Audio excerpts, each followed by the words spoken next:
You're watching Channel 2 News this morning, and this is your news right now.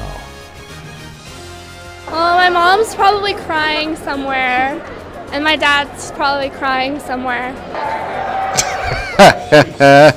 Tears of joy, we hope. The first round of local high school graduations is over, but with the celebrating comes a warning from police, and that story tops your news right now at 5 o'clock. It's Thursday, June 7th, 2012. Her mom's crying somewhere and her dad's crying somewhere. But the kids are out there. Good morning and thank you for starting your day with Channel 2 News this morning. I'm John Potter. Well, Sparks police tell us they're preparing for a rise in underage drinking this weekend. Graduations, end of school, the parties tend to increase, and so we have increased patrols to try and take care of those situations. Try to stay a step ahead. Of course, a lot of seniors will celebrate safely with their classmates thanks to Safe and Sober Night. They host it at our school, and then we have a lot of fun games that we can play, and then you stay there all night so you're not out drinking, and so it's a safe place. That's good. Well, take a look. This is last night at the Reno Sparks Convention Center. The classes of 2012 graduated from TMCC, Reed, and Sparks High Schools. Later today, it will be Hug and Galena High Schools. The graduations continue through Saturday. We have the entire list posted on our website. It's at KTVN.com. Well, new this morning, Sparks police have released the name of the man hit and killed by a car. 26-year-old Randall Woods of Sparks died on McCarran Boulevard near Probasco Way early yesterday morning. Police say the driver was not under the influence of alcohol or drugs. A grand jury has indicted Reno developer Harvey Whittemore. The former lobbyist is accused of making excessive campaign contributions, giving money in someone else's name, and lying to FBI investigators. In all, he faces 4 charges. Each charge carries a possible 5-year prison sentence and a $250,000 fine if he's convicted. The law firm representing Whittemore sent this statement. It is clear to us, and it will be clear to a jury, that Mr. Whittemore always acted in a law-abiding manner, well within his constitutional rights and complete transparency. Now, you'll recall back in February, several local politicians returned campaign contributions that came from Whittemore. President Obama will be in southern Nevada today. The president's trip to Las Vegas comes nearly a month after he visited Reno. The White House says today's speech will focus on a proposal to create jobs and improve the economic standing of middle-class families. It will also reference a plan to stop a possible increase for student loan rates.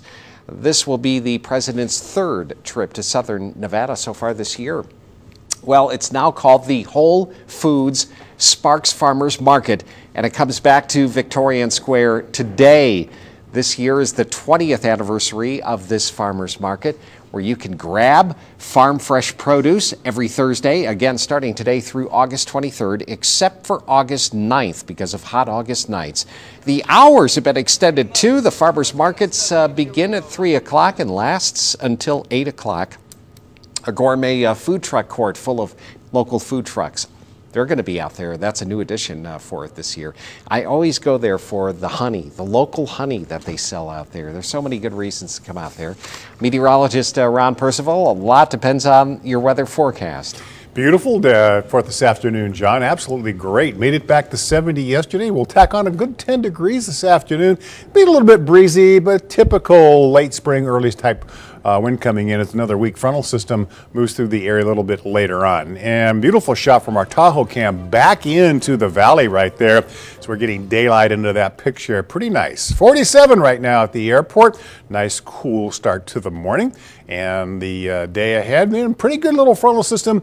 It's holding together very nicely in the Pacific Northwest. There's bringing a lot of rain, but the southern end, once it goes through us with some high clouds today, is fairly weak. Though ahead of it, though, a wind will come up out of the southwest. Yesterday it was out of the east and northeast. We reversed it this afternoon as this front passes on through. A little stronger front moves in on Friday and Saturday, and that'll lead us to cool back down. I'll have more on that in just a few minutes. But our day ahead, partly cloudy by the afternoon, and most of that will be the high variety. 81 for our forecasted high, and believe it or not, that's right at the average. Hey, I remember those 80s. They're back for at least a little while. Outstanding. Yeah. More on the weekend, John, which is not far away, in just a few minutes. I think the more you say that, though, the farther it gets away. You know? It's like watching the clock when you're waiting to get out of work. You know? Let's just not mention it. All right, thanks, Gotcha. Ron. Our time is 5:05. Besides a bunch of recent brush fires in northern Nevada, we're starting to see other effects resulting from our dry winter. Lake Tahoe has already reached its peak this year. That's a far cry from last year when the lake was still filling up in August. Right now, the lake is about 9 inches lower than last year, but we're told our water supply is in pretty good shape, with reservoirs sitting at 75% capacity. We're going to be pretty low at the end of the year because we're starting out lower than we were last year. Hopefully we will still have a little storage in Tahoe going into the winter. Well, of course, evaporation will play a big role in how much the lake drops by summer's end. You know, it could go down about 2 feet, but that will still be about 2 feet above Tahoe's natural rim. Today, a bit of activity going on at the marina. More than 4,000 trout will be dumped into the Sparks Marina. The Nevada Department of Wildlife is doing this to prepare for the annual Kids Free Fishing Day, sponsored by the Sparks Rotary Club. The goal is to make sure thousands of kids have the best chance to catch a fish, and they will deliver the trout to the Sparks Marina at about 10 o'clock this morning. That's them doing the job last year. And the Kids Free Fishing Day is set for this Saturday. The fishing fun begins bright and early at 7 a.m. and lasts until 11 o'clock.